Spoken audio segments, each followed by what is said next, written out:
Today is part 2 of our 7-part sermon series on the Unitarian Universalist 7 principles.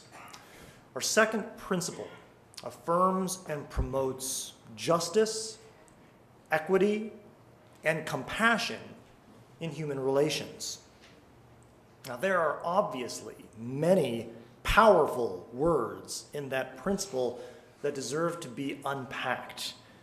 But it seems to me there's clearly one word in that statement of utmost importance, a word that stands out above and beyond its counterparts, an essential word that ties together the entire principle, the word being human.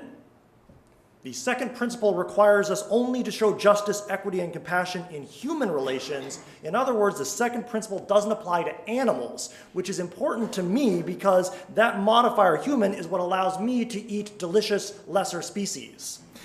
Without the word human in there, I might have to be a vegetarian or even a vegan.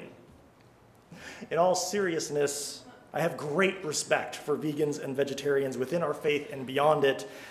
Your willingness to extend the values of the second principles to animal life is honorable and worthy of deep respect. And frankly, I really believe about 100 years from now, we're all going to be vegetarian anyway.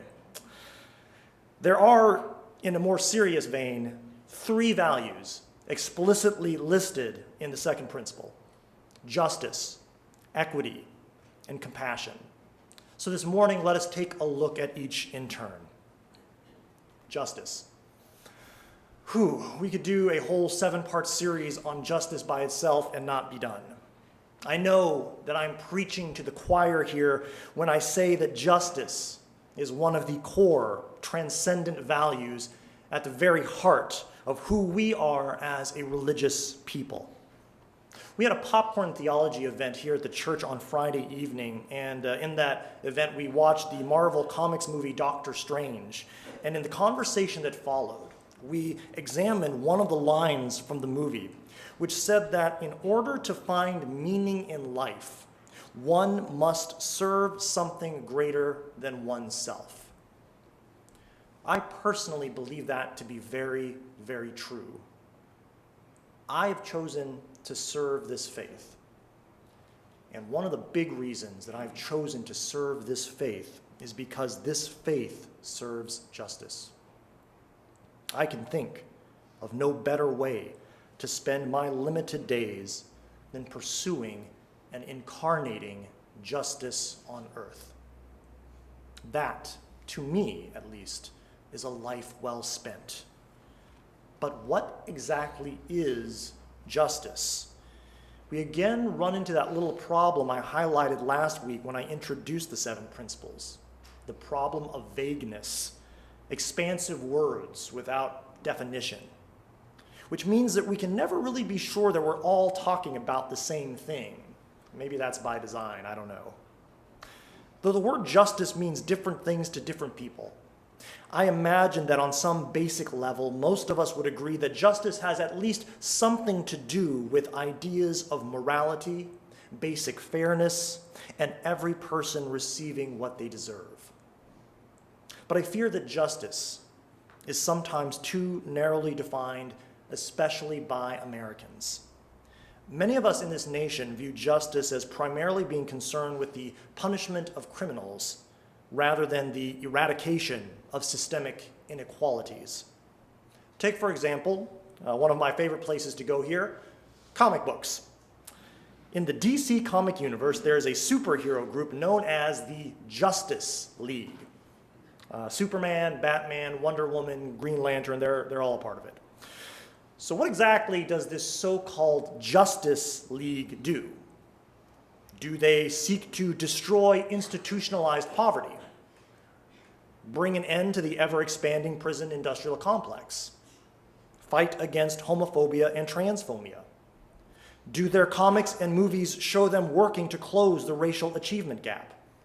Or eliminate wage inequality between men and women? Do they ever work to stop corporations from creating ecological catastrophes that disproportionately affect the poor? By and large, the answer to these questions is no. Primarily, the Justice League is about catching bad guys. And for too many in this country, I think, That is all that justice really represents, catching bad guys. Much of our citizenry ignores the systemic inequality that creates bad guys in the first place, that helps define who the bad guys are, and prescribes exactly what will happen to these bad guys, which often simply ends up perpetuating the systems of inequality and oppression that created the so-called bad guys in the first place. There is nothing just about such a system. Such a system is a system of injustice and evil.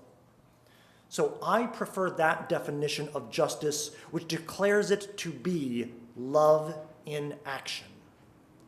Such a definition echoes the sentiments of the Reverend Dr. Martin Luther King Jr., who said, "It is not enough for us to talk about love. Love is one of the pivotal points of the Christian faith, but there is another side called justice. Justice is love correcting that which revolts against love." In understanding justice as love in action, or as love's revolution, then we also come to understand with greater clarity the relationship between justice and the law. There is no relationship. All right, that's slightly hyperbolic, but I kind of mean it. As some of you are aware, I have my Juris Doctor degree from William & Mary School of Law, and in all of my legal studies, perhaps the most important lesson I learned is that the creation of laws has less to do with establishing justice than with preserving order. And often, the greatest impediment to justice, the source of the greatest resistance, comes from those otherwise good people who, in the words of the Reverend Dr. King, are more devoted to order than justice. Such order is an artificial harmony. It is a false peace. And those devoted to such order and harmony and peace oftentimes are simply afraid of change, transformation, and revolution, even if it is a revolution founded wholly in love. Those who prioritize order over justice are often fearful of the messiness and the chaos that necessarily accompany the move from injustice to justice. They have a distaste for civil disobedience, that is, the intentional breaking of unjust laws. They might be fearful of the unruliness and unpredictability of large crowds of protests and marchers. And because those who value order over justice, often they will be the ones who occupy a place of privilege in our society, which I know that I do as well. Often they are afraid of what they might personally stand to lose. Those in a society who have something to lose will always fear those who have nothing to lose. And the easy answer then has always been to simply lock those people up. That is why America, the putative land of the free, has more prisoners than any country on earth. The harder answer, the real solution, which would move us closer to true justice, is to restructure our society so that everyone has something to lose. But of course, that would entail providing true equality of opportunity to everyone. That would entail a real war on poverty instead of a war on the poor. That would entail a revolution of love. In other words, justice. If greater justice is to be born in this nation, like any birth, of which our church has seen a few recently, there will be labor pains. There will be messiness. Look at history. Every birth of greater justice in this nation was accompanied by those elements. The good news, I think, is that as a nation, we are on the cusp of witnessing another birth of justice. The bad news, like always, it's going to hurt a little.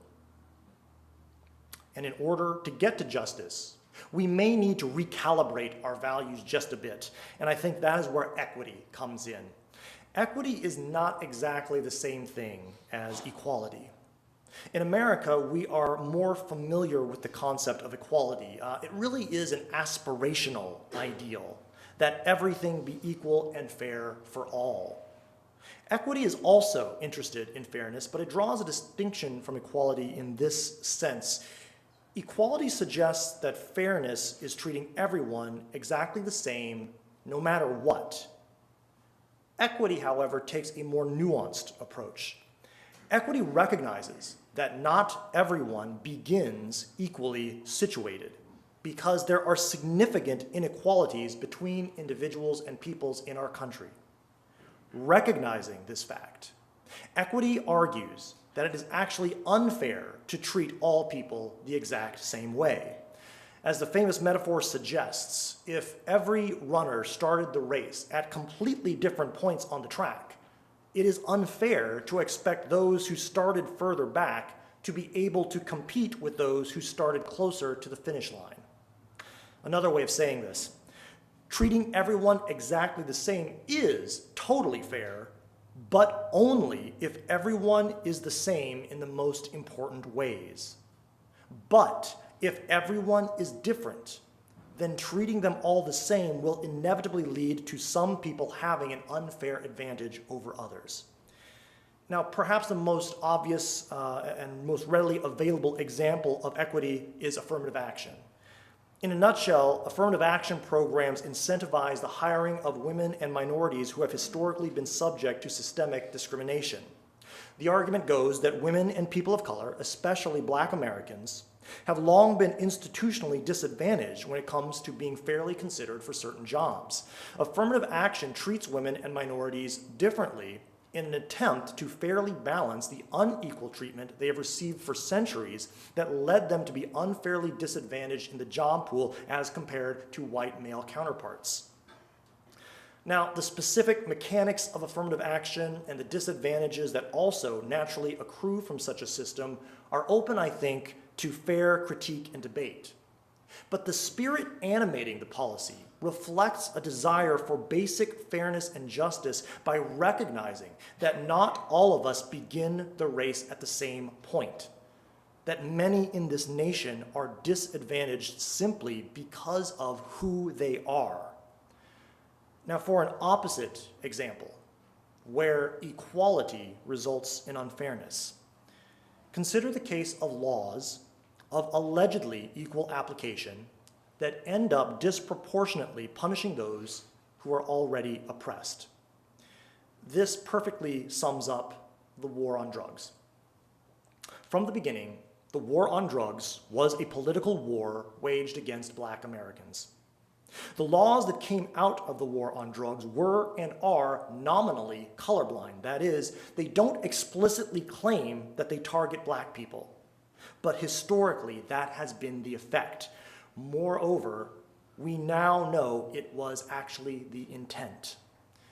In a bombshell revelation in April of last year, President Nixon's domestic policy chief, John Ehrlichman, went on record saying the following, and this is a quote: "The Nixon campaign in 1968 and the Nixon White House after that had two enemies, the anti-war left and Black people. You understand what I'm saying? We knew we couldn't make it illegal to be either against the war or Black, but by getting the public to associate the hippies with marijuana and Blacks with heroin and then criminalizing both heavily, we could disrupt those communities. We could arrest their leaders, raid their homes, break up their meetings, and vilify them night after night on the evening news. Did we know we were lying about the drugs? Of course we did." The war on drugs is just one example where colorblind laws of equal application were intentionally used to create unequal discriminatory results and to thus perpetuate further inequality. Y'all have likely seen that famous statue of Lady Justice holding scales and a sword. And of course, perhaps most importantly, she is blindfolded. I've always been rather ambivalent to that blindfold. Obviously, the blindfold is meant to symbolize that justice is no respecter of persons. But that blindfold is also problematic for equally obvious reasons. Perhaps a simplified way of looking at it is this: a blindfolded Lady Justice better represents equality before the law, but a Lady Justice that has taken her blindfold off better represents equity. Our choice to use the word equity instead of equality in our second principle, I think it means something. I think it is evidence that as Unitarian Universalists, we will not be willfully blind when it comes to recognizing that there remain savage inequalities all across this land based on simply who some of us are. Inequalities based on race, sex, gender, religion, national origin. We aspire for all people to be equal in the eyes of the law and the eyes of society, but we've got to take the blindfold off and admit that we are not there yet. To pretend otherwise would be an affront to justice. Finally, compassion. Compassion is another of those words that suffers, so to speak, from having multiple definitions. Some define it narrowly, others more broadly. It is a concept that has been explored extensively in both religious contexts and in the sciences. Compassion, or some synonym of compassion, makes an appearance in just about every religious system, but it's probably most strongly associated with Buddhism. And so for this morning, my operational definition of compassion will come from the Dalai Lama, who I happily note is more than just a scholar on the topic, he is also a practitioner. The Dalai Lama writes, "According to Buddhism, compassion is an aspiration, a state of mind, wanting others to be free from suffering. It's not passive. It's not empathy alone, but rather an empathetic altruism that actively strives to free others from suffering. Genuine compassion must have both wisdom and loving kindness. That is to say, one must understand the nature of the suffering from which we wish to free others. This is wisdom. And one must experience deep intimacy and empathy with other sentient beings. This is loving kindness." As I understand these words, compassion calls us to empathetically respond to the suffering of others and then act to end that suffering. If compassion calls us to feel and respond to the suffering of others, then compassion is unattainable if we refuse to look upon, listen to, or expose ourselves to the suffering of others. In other words, if you want to avoid compassion, then refuse to look at the suffering of others. Conversely, if you want to be a compassionate person, then you cannot be afraid to look at, see, and in some way feel the suffering of others. But, and I say this knowing this audience that we are a room full of some very compassionate people, but your compassion for others must also include compassion for yourself. Self-care is important. Be wary of taking on too many sorrows. Do not allow yourself to become oversaturated by the sorrows of the world. It is so easy to drown if you are not careful. Now, on the other hand, there are some others who, frankly, I wouldn't mind pushing and diving right into those sorrows. There are people in this nation who have refused to look at, listen to, and feel the suffering of their oppressed brothers and sisters. And predictably, in those folks, there seems to be little compassion, and thus no action to end suffering. And this observation, I think, brings us full circle this morning. We talked earlier about our call to serve something greater than ourselves. For me, like so many of you, that greater than myself thing is justice. A tool to achieve justice is not just mere equality, but also equity. And the reason we do it all, the purpose behind it all, the motivation that fuels us, is compassion. When we see the suffering of the oppressed, we are necessarily moved to take action to end that suffering and to end the oppression that has caused it. Thus, compassion is what moves us to justice. Now, I'll admit, last week I told you that I'm not a big fan of the 7 principles. You can go back and take a look at that sermon to see why. But with that said, I will admit that the second principle actually means a lot to me. It doesn't get enough play, in my humble opinion. So in living your faith this week, I commend you, I commend me, I commend all of us.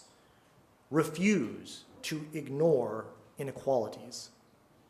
Be not afraid to look upon the suffering of your brothers and sisters, and in so doing, be moved to act. Blessed be.